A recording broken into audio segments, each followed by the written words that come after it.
할렐루야. 네, 오늘은 사도신경 마지막 시간입니다. 마지막 시간 기념으로 저희가 사도신경을 한번 쭉 읽어보고 시작을 했으면 좋겠습니다. 한번 띄워주실 수 있을까요? 네, 처음부터 우리가 들었던 사도신경의 이런 말씀들 하나하나 생각하면서 우리 함께 한 목소리로 한번 읽어보도록 하겠습니다. 시작. 우리는 전능하신 아버지 하나님, 천지의 창조주를 믿습니다.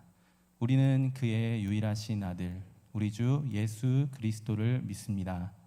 그는 성령으로 잉태되어 동정녀 마리아에게서 나시고 본디오 빌라도에게 고난을 받아 십자가에 못 박혀 죽으시고 장사된 지 사흘 만에 죽은 자 가운데서 다시 살아나셨으며 하늘에 오르시어 전능하신 아버지 하나님 우편에 앉아 계시다가 거기로부터 살아있는 자와 죽은 자를 심판하러 오십니다. 우리는 성령을 믿으며 거룩한 공교회와 성도의 교제와 죄를 용서받는 것과 몸의 부활과 영생을 믿습니다. 아멘. 네, 예배를 다시 처음부터 시작해야 될 것 같은 분위기인데요. 사도신경 이 고백은 성경 전체에 우리의 믿음의 모든 고백을 다 한 해 담아서 함께 고백하는 고백인 것 같습니다. 밑에서 찬양하면서 생각이 갑자기 들었는데 온라인 예배로 우리가 전환하게 되면서 단점만 있는 건 아니겠다라는 생각을 했어요. 좋은 점도 하나 있겠다 생각했던 게 그래도 우리 집에 찬양 소리가 울려 퍼질 수 있는 기회. 어떤 사람에게는 매일같이 집에서도 찬양하는 분들이 계시겠지만 또 어떤 분들은 교회와 완전히 집이 구분되어서 교회는 예배드리고 찬양하는 곳, 집은 부부싸움도 하고 내 마음대로 사는 곳 이렇게 구분되어질 수도 있을 것 같아요. 근데 어느 순간 집에서 어쩔 수 없이 찬양 소리가 울려 퍼지고 함께 기도하고 성경의 말씀이 들리고 하면서 집안에 어떻게 보면 예배가 삶이 되고 삶이 예배되는 일에 조금 도움이 되지 않나라는 생각을 하게 되었습니다. 또 한 가지는 제가 들은 얘기인데 그 어떤 목사님 사모님의 어린 아이가 집에서 이제 주일학교 예배를 드리다 보니까 그전에는 교회에서 잘 하고 있는 줄 알았는데 얘가 진짜로 아무것도 모른다는 것을 좀 알게 됐다고 하시면서 그 꼬마의 아이가 노아가 남자였다는 사실이 너무 충격이었다. 처음 알았대요. 그 아이가 노아가 남자였어? 라고 얘기를 하더래요. 그래서 그 사모님이 노아가 남자였다는 것을 듣고 충격을 받은 그 아이를 보고 충격을 받으셨다고 그러더라고요. 그래서 정말 목회자 자녀인데도 정말 내가 신경을 못 써줬구나라는 생각도 하셨다고 하면서 집에서 예배드리는 모습을 뒤에서 이렇게 지켜보게 되면서 자녀들의 신앙도 한 번 더 점검해 볼 수 있는 시간이 되지 않았나 그런 생각을 해봤습니다. 네, 이거는 쓸데없는 이야기였고요. 네, 얼마 전에 인터넷을 보다가 어떤 학생으로 보이는 아주 어린 학생으로 보이는 학생이 이렇게 글을 올린 거를 봤는데 그 학생이 이렇게 올렸더라고요. 나는 죽는 게 너무너무 무섭습니다. 매일같이 죽는 것이 두려워서 매일 밤마다 잠도 못 자고 울고 아무 일상생활도 하기 너무나 힘들고 너무너무 무섭습니다라고 이렇게 글을 올렸어요. 하루하루가 너무너무 힘들다고 하면서 그 어린 학생이 학생이면 아직 살아갈 날도 되게 많은데 왜 그렇게 죽는 것이 두려울까 하면서 죽는 것이 무서운 이유를 막 이야기를 하는데 첫 번째가 죽음 다음이 어떻게 될지를 나는 모르기 때문에 그 이후에 너무너무 그 모르는다는 그 공포가 너무나 크다. 그리고 죽게 되면은 죽는 과정이 결국 고통을 가지고 있기 때문에 그 고통이 한 번도 겪어보지 못하는 그 고통이기 때문에 너무 무섭다. 그리고 사랑하는 나의 가족들과 다시는 만날 수 없이 영원히 이별해야 한다는 사실이 너무너무 가슴이 아프도록 힘들다. 그리고 이 모든 죽음을 절대로 피할 수 없다는 사실이 두렵다라고 이야기를 하는 그 학생의 이야기를 들으면서 한편으로는 공감이 되면서 한편으로는 이 아이에게 꼭 복음이 전해졌으면 좋겠다라는 생각을 하게 됐습니다. 그 아마존이라는 그 사이트에서 스테디셀러로 되게 유명한 책이 하나 있는데요. 죽음의 에티켓이라는 책입니다. 독일의 그 롤란트 슐츠라는 사람이 쓴 책인데 그 책에 보면 그 롤란트 슐츠가 74년생인데 죽음에 대해서 정말 깊이 생각을 했더라고요. 근데 신이 없다고 믿는 사람이긴 해요. 그냥 일반 사람의 생각으로 죽음을 맞이하는 과정을 이렇게 설명을 하는데 이렇게 설명을 했습니다. 당신은 수십억 개의 부속품으로 이루어져 있습니다. 어떤 기계보다도 더 복잡합니다. 그런 기계가 한순간에 꺼지는 일이란 좀처럼 없습니다. 그 모든 것들은 언제나 단계적으로 천천히 망가집니다.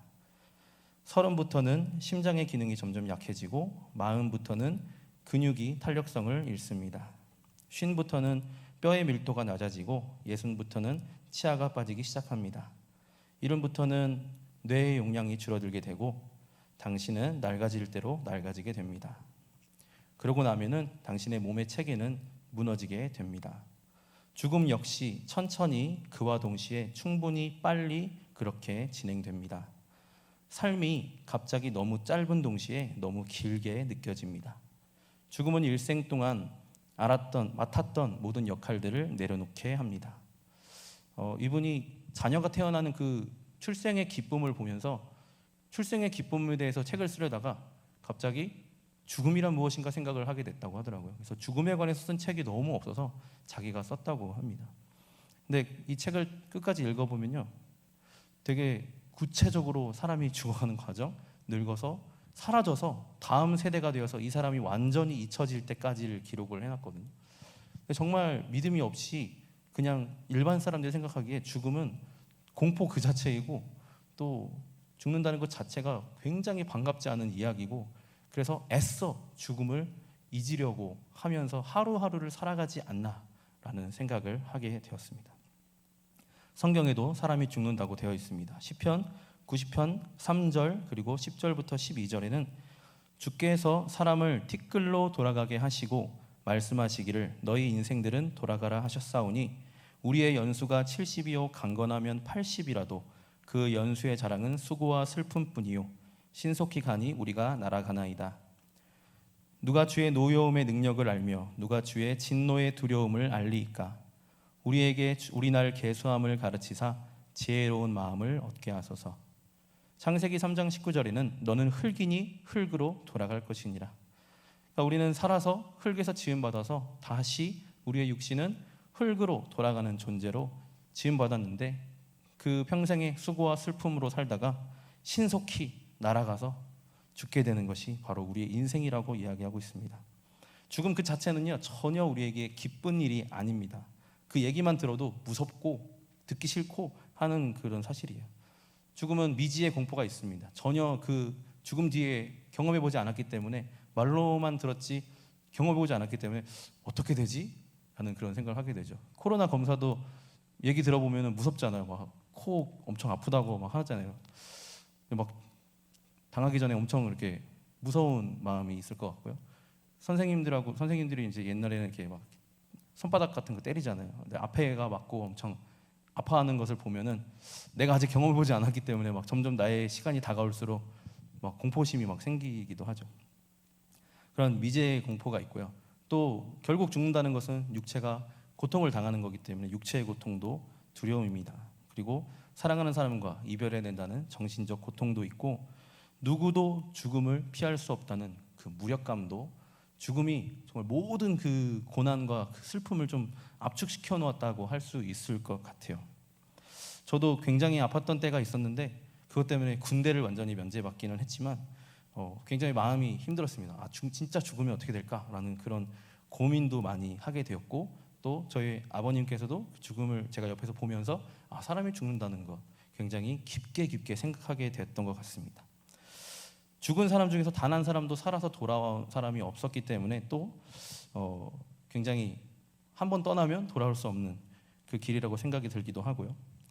우리는 죽음을 전혀 반가워하지 않는데 죽음은 우리에게 찾아오게 됩니다. 사람들은 그래서 피할 수 없는 이 죽음을 목적지에 두고 달려가는, 어떻게 보면 시한부 인생, 그래서 어떤 사람은 우리가 살아가는 것이 아니라 죽어가는 것이다 이렇게 이야기하는 사람도 있습니다. 그래서 이 사람들은 이토록 두려운 죽음을 피하거나 대처하기 위해서 다양한 방법들을 생각해 봤습니다. 우리가 잘 알듯이 진시 황제는 죽지 않으려고 불로초를 찾아 헤매다가 되게 빨리 죽었습니다. 50세에 죽었다고 합니다.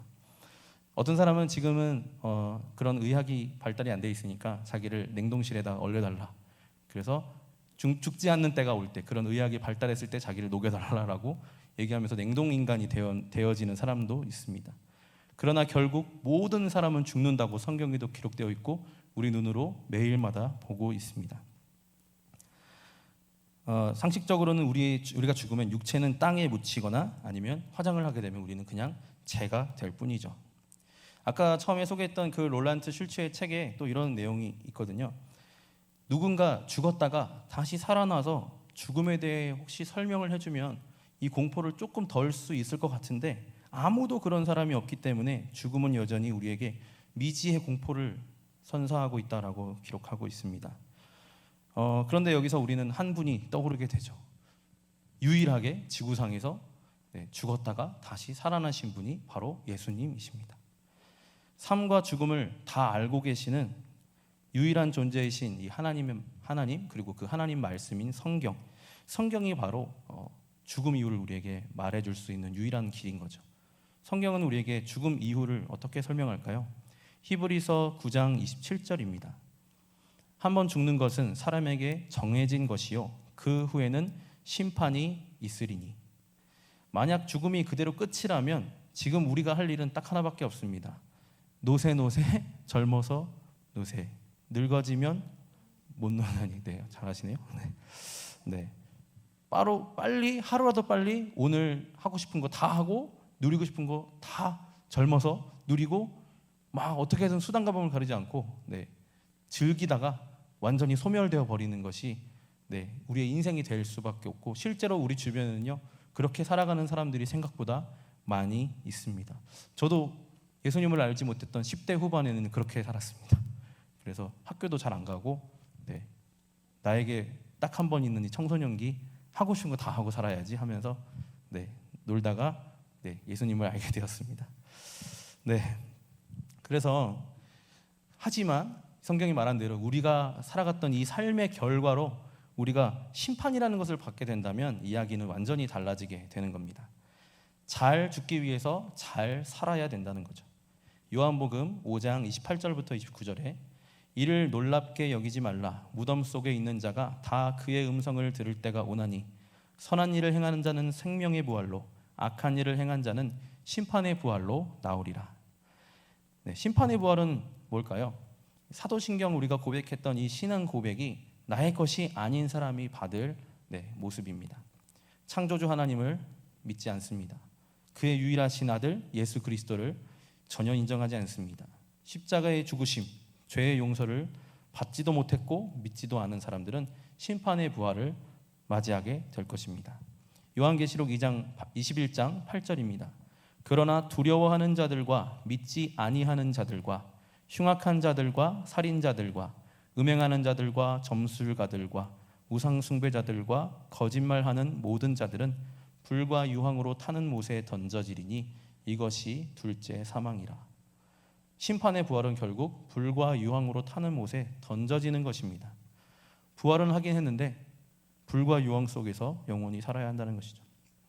그러나 이 사도신경의 우리 모든 신앙의 고백이 정말 나의 고백입니다 라고 고백할 수 있는 이 믿음의 고백이었다면 우리는 심판의 부활이 아니라 생명의 부활을 얻게 됩니다.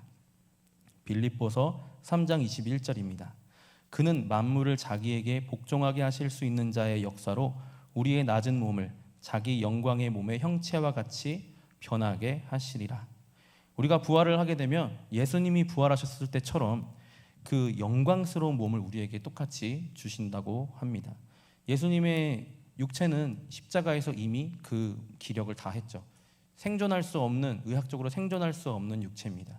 그럼 예수님이 부활하셨을 때 육체는 영원히 살 수 있는 완전한 육체가 된 것이고 하나님으로부터 선물 받은 육체가 되신 거죠. 우리도 그 육체를 똑같이 가지게 된다는 겁니다. 그래서 영광의 몸으로 영원히 살 수 있는 그것이 바로 생명의 부활인데요. 어떤 사람은 이렇게 얘기합니다. 사람이 죽어서 이미 다 썩어졌는데 어떻게 사람이 다시 부활할 수 있는가? 아마 바울에게도 그렇게 물었던 것 같습니다. 그래서 고린도전서에 이렇게 대답하고 있는데요. 특별히 고린도전서 15장 42절부터 44절은 현대인의 성경으로 읽어드리도록 하겠습니다. 죽은 사람들의 부활도 이와 같습니다. 몸은 묻히면 썩지만 썩지 않을 것으로 다시 살아납니다. 천한 몸으로 땅에 묻히지만 영광스러운 몸으로 다시 살아나며 약한 몸으로 묻히지만 강한 몸으로 다시 삽니다. 육체의 몸으로 묻히지만 영의 몸으로 다시 살아납니다. 육체의 몸이 있으면 영의 몸도 있는 것입니다. 우리의 몸은 정말 약합니다. 그리고 불완전합니다. 맨날 아프다 그러죠. 그리고 여기저기 하자가 많습니다. 이런 육체가 아니라 영원히 살 수 있는 영원한 영광스러운 몸을 우리에게 하나님께서 선물로 주신다는 겁니다. 또 이어서 고린도전서 15장 47절부터 50절까지도 현대인의 성경으로 한번 살펴보면요, 첫사람 아담은 땅에서 흙으로 빚어졌지만 둘째 사람 예수님은 하늘에서 오셨습니다. 흙에 속한 사람들은 흙으로 만들어진 아담과 같고 하늘에 속한 사람들은 하늘에서 오신 그리스도와 같습니다. 우리가 지금은 흙으로 빚은 사람의 몸을 가지고 있지만 언젠가는 하늘에서 오신 그리스도와 같은 몸을 갖게 될 것입니다. 형제 여러분, 내가 여러분에게 말하지만 살과 피는 하나님의 나라를 물려받을 수 없으며 또 썩을 것은 썩지 않을 것을 물려받을 수 없습니다. 참 멋있는 말씀인 것 같아요. 흙으로 만들어진 육체를 우리가 버리게 되면요, 버린 후에는 그리스도 같은 육체를 얻게 된다고 했는데, 우리가 가지고 있는 이 살과 피는 하나님의 나라를 물려받을 수 없다고 성경에 기록되어 있는 겁니다. 그러니까 결국 썩어질 이 육신을 가지고는 하나님의 나라에서 영생을 얻을 수가 없는 거죠. 이 말은 다시 말하면 하나님의 나라를 얻기 위해서는 이 육체는 언젠가는 벗어 던져야 한다는 거죠. 그래서 이 썩을 육체를 벗는 과정, 이게 바로 죽음입니다. 이것을 경험해야만 부활과 영생을 가질 수 있습니다. 죽음 그 자체로는 정말 두렵고 슬픈 과정인 것은 정말 부정할 수 없는 사실입니다. 그러나 그 죽음이 바로 부활과 영생을 얻을 필수 조건이라는 거죠. 사도신경의 고백으로 나는 믿습니다, 이렇게 시작한 이 고백이 천지의 창조주 하나님을 믿고 유일하신 아들 예수 그리스도를 믿고 십자가의 죽음과 사흘 만에 부활하심을 믿음으로 고백하고 죽은 성도들은 그 죽음은 그냥 죽음이 아닌 거죠. 죽음으로 끝나는 죽음이 아니라 부활과 영생을 얻기 위해 다음 과정을 겪고 있는 그 하나의 과정일 뿐이라는 겁니다. 당연히 죽음은 무섭지만 그 뒤에 부활과 영생을 위해서 나는 꼭 죽어야만 하기 때문에 그 과정 또한 이겨낼 수 있는 힘이 되는 거죠. 그래서 부활과 영생의 소망을 가지고 사는 사람들에게는 죽음을 두렵지 않다라고 말하는 건 사실 거짓말인 것 같아요. 죽음은 두렵고 슬프고 헤어짐도 있고 언제 다시 만날지 모르는 또 그런 아득함도 있습니다. 하지만 반드시 우리는 다시 부활하고 하나님과 함께 영원히 살 것을 믿는 믿음 가운데서 그 과정이기 때문에 어찌 보면 한편으로는 영광스러운 시간으로 맞이할 수 있게 된다는 거죠. 그래서 그 어린 친구의 고백 이야기처럼 죽는 그 자체로 두려워서 하루하루를 살기 힘든 그런 사람들이 있다면 부활과 영생을 믿게 된다면 충분히 넉넉히 이기고 하루하루를 어떻게 하면 하나님의 영광을 위해서 저 영원한 나라를 위해서 하루하루 살아갈 수 있을까 행복한 고민을 하면서 살게 될 것 같아요. 그래서 믿는 사람과 믿지 않는 사람의 이 가장 큰 차이는 바로 부활과 영생의 소망이 있느냐 없느냐에서 크게 차이가 나는 것 같습니다. 그리고 이 썩을 육체를 벗어던지고 썩지 않을 영생의 육체를 받아서 그리스도와 함께 영원히 살 소망을 가지고 있는 사람이 갈 수 있는 하나님의 나라는 바로 오늘 우리가 읽은 본문에 설명되어 있습니다. 요한계시록 21장 1절부터 7절인데요. 또 내가 새 하늘과 새 땅을 보니 처음 하늘과 처음 땅이 없어졌고 바다도 다시 있지 않더라. 이제 하나님의 나라가 새 하늘과 새 땅으로 펼쳐진 그 후의 이야기입니다. 또 내가 보니 거룩한 성 새 예루살렘이 하나님께로부터 하늘에서 내려오니 그 준비한 것이 신부가 남편을 위하여 단장한 것 같더라.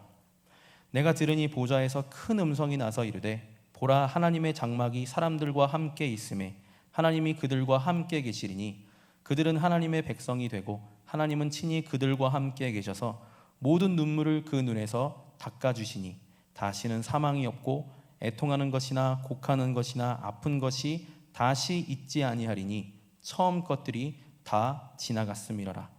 보좌에 앉으시니가 이르시되 보라 내가 만물을 새롭게 하노라 하시고 또 이르시되 이 말은 신실하고 참되니 기록하라 하시고 또 내게 말씀하시되 이루었도다. 나는 알파와 오메가요 처음과 마지막이라. 내가 생명수 샘물을 목마른 자에게 값없이 주리니 이기는 자는 이것들을 상속으로 받으리라. 나는 그의 하나님이 되고 그는 내 아들이 되리라. 아멘. 네, 우리가 하늘나라에 가게 되면은요, 첫 번째 이 하나님이 그들과 함께 계신다. 하나님과 함께 있다고 합니다. 어떤 그 유명한 무신론자가 있어요. 버드란트 러셀이라는 그 사람이 있는데 그 책을 제가 20대 때 무신론자의 책이니까 더 관심 있게 읽었던 기억이 납니다. 너무 어려워서 2번인가 읽었는데도 잘 이해가 안 되는 책들이었어요. 근데 그 사람이 거기에 책에 이런 내용이 있습니다. 기독교인들을 좀 조롱하면서 야, 영생하는 거 너무 지루하지 않냐? 나는 그런 거 필요 없다라고 얘기했어요. 아니, 사람이 70년, 80년 사는 것도 힘든데 영원히 산다고 그것만큼 지루한 게 어딨냐라고 이야기를 했습니다. 그 사람은 영생이 진짜 뭔지를 몰라서 그런 거예요.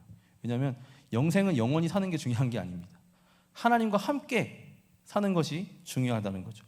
정말로 그 영화 같은 거 보면 막 1000년 사는 사람도 있고 막 2000년 사는 막 그런 게 나오잖아요. 그 사람들도 막 지겨워서 어쩔 줄을 몰라 하죠. 죽지 않으니까.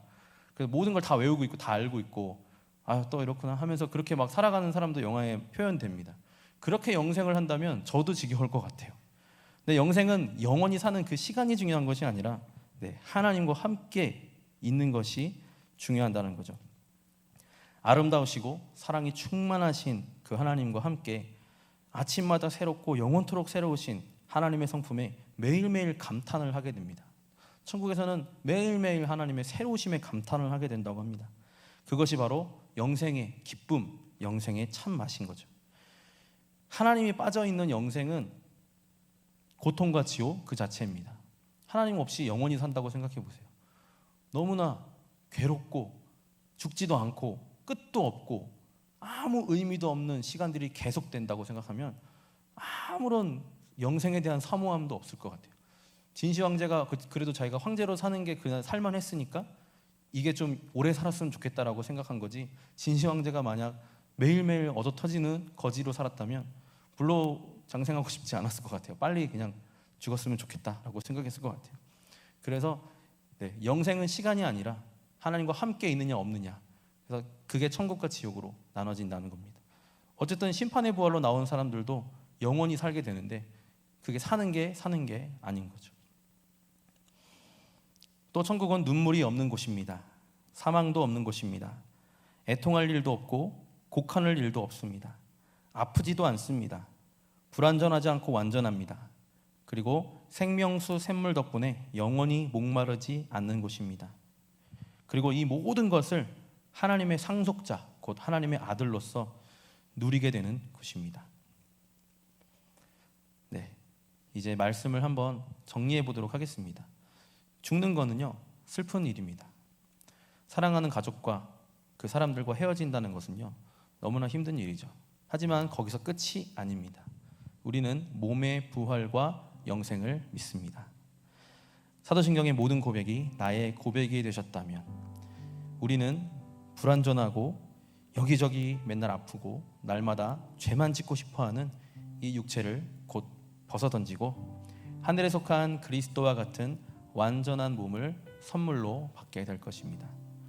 그리고 슬픔도 없고 사망도 없는 영원한 하나님의 나라에서 하나님과 함께 영생을 누리게 될 것입니다. 오늘도 우리에게 주어진 이 영생을 누리고 맛보면서 부활의 소망으로 살아가기 원합니다. 우리가 함께 찬양을 하나 나눌 텐데요. 이 찬양에는 약간의 스토리가 있습니다. 우리 이 땅이라는 찬양인데요. 이 찬양의 작사, 작곡가이신 그 최용덕 간사님이라는 분은요, 대학생 선교회 시절에 사랑하는 자기 청년 형제가 바다에 놀러 갔다가 물에 빠져서 죽었다는 전화를 받게 됩니다. 너무너무 슬퍼서 펑펑 울었습니다. 다시 만날 수 없다는 그 슬픔에 잠겨 있는데 얼마 안 돼서 함께 동료였던 한 34살의 간사님이 갑자기 과로로 죽게 됩니다. 2명의 장례를 치르면서 충격과 그 그 슬픔 속에서 이렇게 간증을 하게 되는데요. 두 지체의 장례를 잇따라 치르며 우리는 이 땅에 머물러 살고 있는 우리의 삶에 대해 참으로 가슴이 저미도록 묵상하고 묵상하지 않을 수 없었습니다. 결코 남이 대신 살아줄 수 없는 우리의 인생, 언제라도 하나님의 호출 명령이 떨어지면 당장이라도 호련히 이 땅을 떠나야 하는 우리의 인생, 우리는 아무런 예고도 없이 이별을 나눠야 합니다. 그 견디기 어려운 그 힘든 이별의 고통을 아십니까? 만약 우리에게 다시 만날 수 있으리라는 기약이 없다면 우리는 가슴이 터져 죽고 말 것입니다. 그들과의 재회가 기다리고 있기에 그래도 우리는 이 땅에서의 이별을 견딜 수 있는 건 아닐까요? 네, 우리에게 부활과 영생의 소망이 있기에 그 슬픈 죽음과 이별을 견디고 오히려 그날을 더욱 기다리게 되는, 그것이 바로 우리의 믿음인 줄 믿습니다. 그래서 이 사도신경의 모든 고백이 나의 고백이 되었다면 우리는 죽음을 보는 관점이 다르고 삶을 보는 관점이 완전히 다른 사람들임을 믿습니다. 살아있어도 주를 위해 기쁨으로 살고, 또 우리가 죽는다 할지라도 주님을 만나는 또 한 걸음을 디뎠다라는 것을 믿으면서 감사함으로 그 자리에 나아갈 수 있는, 그리고 그 슬픔들을 은혜로 이길 수 있는 우리가 되기를 간절히 소망합니다. 이 시간 함께 이 찬양을 아시는 분도 계시고 되게 오래된 찬양인데 의외로 아시는 분들이 많이 없을 수도 있을 것 같아요. 그래서 함께 가사를 묵상하시면서 함께 나눠보면 좋겠습니다.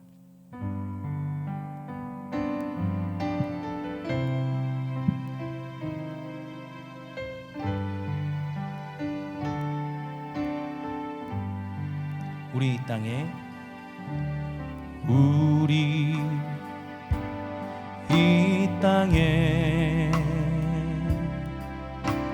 몸으로 태어나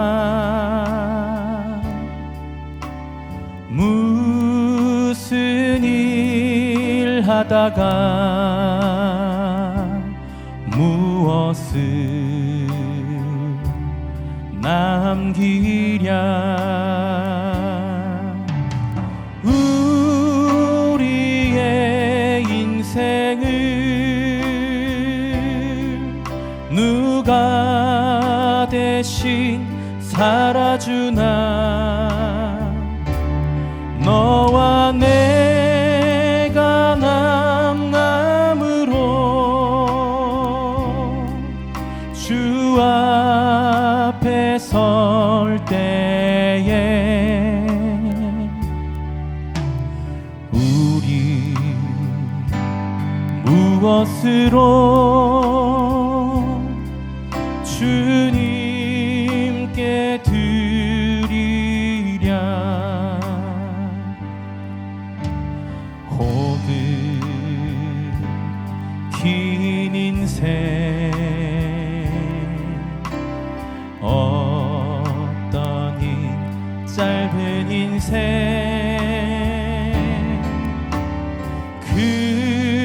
그러나 누구도 영원히 살 수 없네.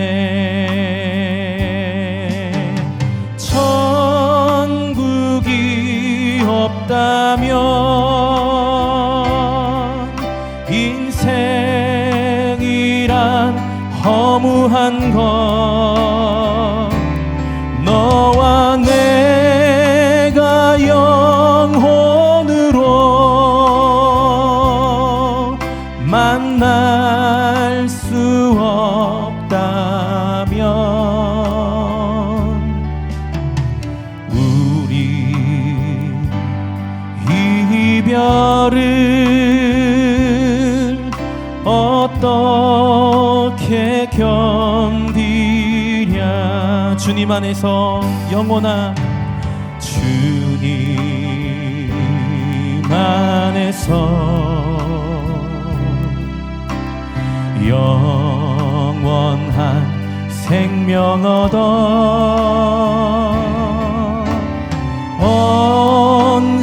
언젠가 또다시 만날 수 있기에 우리 헤어져도 슬프지 않을 수 있어.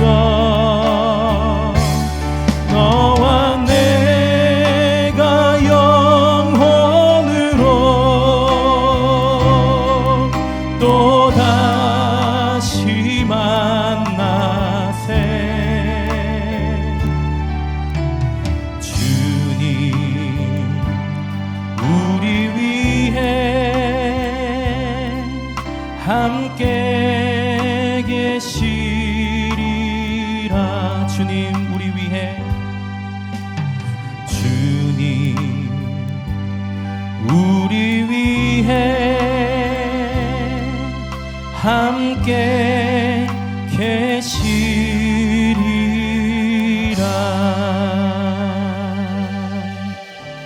이 시간 함께 기도하겠습니다.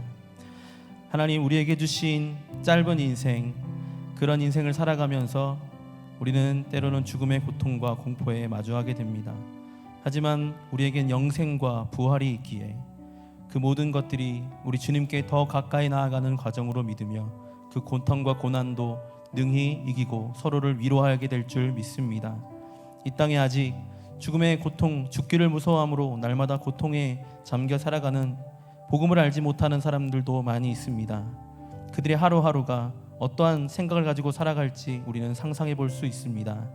하나님, 그들이 생명이 끝나기 전에 우리를 통하여 그들에게 한 사람이라도 더 이 복음을 전할 수 있도록 먼저 우리의 믿음을 더욱 굳게 하여 주시고, 우리의 입술을 통하여, 우리의 삶을 통하여 그들에게 복음을 전하여 천국에서 소중한 사람들, 사랑하는 사람들 다시 만나 하나님과 함께 영생을 누리며 살아갈 수 있는 믿음의 공동체가 될 수 있도록 함께하여 주시옵소서.